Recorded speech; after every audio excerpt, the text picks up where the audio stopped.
जैसे एक पॉलिटिक्स में आता है व्यक्ति तो वो देखता है कि हमारा साम्राज्य किस तरीके से संभालना है, कैसे जोड़ना है साम्राज्य को, लेकिन यहाँ तो साम्राज्य को तोड़ने की बात की जा रही है। ये कैसा पॉलिटिक्स हुआ फिर? वाल्मीकि क्या कह रहा है, वो सीधे टारगेट कर रहा है ठाकुर समाज को। दोस्तों, राजनीति के गलियारों में ये खबर बहुत ज्यादा चर्चे में है कि भाई ठाकुर के कुआं का विवाद जो है आजकल बहुत ज्यादा सुर्खियों में। हाँ, तो बहुत बहुत धन्यवाद आजाद जी। सबसे पहले तो मैं ये बताना चाहूंगा कि ये इस समय क्यों चर्चा में आई। हालांकि ये पोइट्री तो पहले ही लिखी जा चुकी है, और ये कहानी की बात करूं तो वो कहानी भी पहले ही लिखी जा चुकी है। अगर पोइट्री की मैं बात करूं तो वो मैं बात को बताऊंगा कि वो कहां से आई, कैसे आई। ये सबसे पहले ये समझना होगा कि मुद्दा क्या है। मुद्दा यहाँ पर जो है सोनू जी वो है, आप देख रहे हैं कि ठाकुर का कुआं जो पोइट्री जो है वो मनोज झा ने पढ़ी है, जो कि एक ब्राह्मण समुदाय से ताल्लुकात रखते हैं। यहाँ पर ब्राह्मण समुदाय मुझे मेंशन करना बहुत ज्यादा जरूरी है। क्यों? क्योंकि करना ही पड़ेगा, अदरवाइज आपको जो पूरा मामला समझ में ही नहीं आएगा। उन्होंने क्या बोला कि चूल्हा मिट्टी का और मिट्टी तालाब की, तालाब ठाकुर का, भूख रोटी की, रोटी बाजरे की, बाजरा खेत का और खेत ठाकुर का। ये इस तरीके से ये पूरी कविता है। तब वो कहते हैं कि हर किसी के अंदर एक ठाकुर है, हर किसी के अंदर एक ठाकुर है। यानी कहने का मतलब जो है, जो ओम प्रकाश वाल्मीकि क्या कह रहा है, वो सीधे टारगेट कर रहा है ठाकुर समाज को, सामंतवाद को। जो उन्हें लगा वो ओम प्रकाश वाल्मीकि ने जो बोला वो अपनी पोइट्री में साफ साफ बोला। लेकिन ये जो है थोड़ा राजनीतिक रंग देने की कोशिश कर रहा है। ये कह रहा है कि हम सबके अंदर एक ठाकुर है। तो इस वजह से यहाँ पर विवाद हो रहा है, क्योंकि ठाकुर समाज कह रहा है कि इन्होंने ठाकुरों को बोला। लेकिन मनोज झा को यहाँ पर यह भी तो समझना चाहिए कि फिर हर किसी के अंदर एक ब्राह्मण भी है। अगर मान लो अगर जाति की बात की जाए तो हर किसी के अंदर एक ब्राह्मण भी है, हर किसी के अंदर एक सामंतवाद भी है, तो उसे भी मारने की जरूरत है। अगर वो गलत है तो ठाकुर को ही मारने की क्या जरूरत है? हर किसी को मारने की जरूरत है। ठाकुर को ही मारने की क्या जरूरत है? हर किसी को मारने की जरूरत है। तो ये भी कह सकते थे कि हर किसी के अंदर एक बुरा आदमी बैठा हुआ है, उसे मारने की जरूरत है। इससे क्या होता कि किसी एक समुदाय को टारगेट नहीं बनाया जाता। उन्होंने जो निशाना साधा था वो सीधे तौर पर उस जातिवाद पे ही साधा था। क्योंकि और लेकिन ये एक मतलब फिलोसफिकल बात कर रहे हैं कि जैसे फिलोसफी नहीं होती कि सबके अंदर एक बेटा है, सबके अंदर भगवान है, सबके अंदर एक ठाकुर है, सबके अंदर एक ब्राह्मण।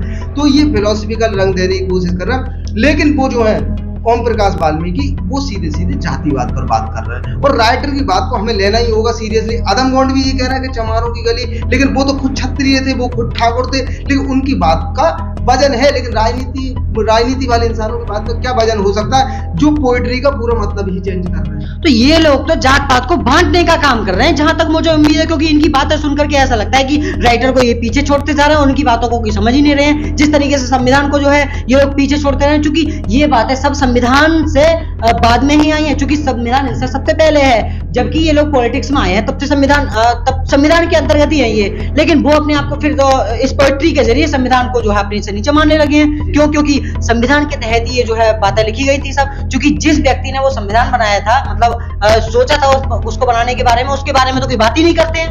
ठीक है, सबसे पहले सोनू, ये साहित्यकार जो होता है वो हर चीज को अलग कोण से देखने की कोशिश करता है, वो सत्य के कोण से देखने। मैं उस मनोज झा की बात कर रहा हूँ जिसने मतलब उस चीज के बारे में कुछ सोचने की कोशिश नहीं की। वहीं आ रहा हूँ सोनू जी। जैसे कि साहित्यकार जो होता है वो एक अलग कोण से, एक सच्चाई के रास्ते से देखना की कोशिश करता है कोई चीज। लेकिन जो पॉलिटिशियन होता है वो अपने फायदे के लिए इस्तेमाल कर रहेगा। पोइट्री हो चाहे कोई फिलोसफी हो, वो ऐसा नहीं है कि मतलब किसी और के फायदे की बात करे, कोई सच्चाई की बात करे। वो केवल उस पॉइंट ऑफ व्यू से सोचेगा जहां पर उसका प्रॉफिट हो, जहां पर उसकी कुर्सी बचे। इस तरीके से बोला जा रहा है। तो कुर्सी भी कौन बचाएगा? जनता बताएगी। जब तक बचाएगी उस कुर्सी को, जब तक ये जनता के सामने इस तरीके की बातें करेंगे तो जनता छोड़ेगी कहां फिर इसको? सोनू जी, तोड़नी तो पड़ेगी ना, जनता इधर उधर तोड़नी तो पड़ेगी। ये पॉलिटिक्स का खेल है। तो ये तोड़ने की तैयारी चल रही है। जब तोड़ने की तैयारी चलेगी तो नीचे वालों को जोड़ने की तैयारी चलेगी। जब जुड़ जाएगा एक इंसान, जब एक दो खेमे बढ़ जाएंगे तो एक खेमा उधर हो जाएगा, एक खेमा उधर हो जाएगा, तो जो है एक खेमे के सारे वोट एक झोली में गिर जाएंगे या एक पाले में गिर जाएंगे। ये इनकी राजनीति। लेकिन राहुल सर, आप ये इस चीज को समझिए कि जनता इतनी भी पागल नहीं है जो इन लोगों के खेल में अपने आप को जो है शामिल करे। क्योंकि जनता समझ चुकी है, जहां तक मैं अपने वीडियो के माध्यम से दिखाता हूँ, और सर आपका भी चैनल है उसके माध्यम से भी आप दिखाते हैं इस चीज को। तो मतलब जहां तक लगता है कि जनता इतनी भी पागल नहीं है जो इन पॉलिटिशियंस के अंदर आए और उनमें टांग अपना फालतू में लगाने की कोशिश करे, उनके जात पात के नाम पर उनको जो है अच्छी तरीके से बांटा जाए। तो जनता जो है एक्चुअल में उसकी सच्चाई क्या है उसको जानने की कोशिश कर रहा है, और पॉलिटिशियन जो है उसको बांटने की काम कर रहे हैं। तो लेकिन सोनू जी यहाँ पर एक चीज और भी समझनी पड़े, क्योंकि जनता मैं पॉलिटिशियन भी तो पॉलिटिशियन का मतलब होता है कि वो मतलब जैसे एक पॉलिटिक्स में आता है व्यक्ति तो वो देखता है कि हमारा साम्राज्य किस तरीके से संभालना है, कैसे जोड़ना है साम्राज्य को, लेकिन यहाँ तो साम्राज्य को तोड़ने की बात की जा रही है। ये कैसा पॉलिटिक्स हुआ फिर? देखिए आपको यहाँ पर ये समझना होगा, जैसे जनता जान चुकी है, मान लीजिए कि कोई इंसान गलत है, लेकिन जनता के पास भी चूज करने के लिए गलत और सही का ऑप्शन नहीं है, उसके पास है गलत और ज्यादा गलत के बीच का ऑप्शन। तो हम जो कम गलत वाले को सपोर्ट करेंगे, ना कि ज्यादा गलत वाले को। यहाँ पे गलत सही का फैसला है ही नहीं, क्योंकि सही तो बहुत मुश्किल से ही मिलेगा पॉलिटिक्स के। तो सर जनता देखे तो सबसे ज्यादा गलत तो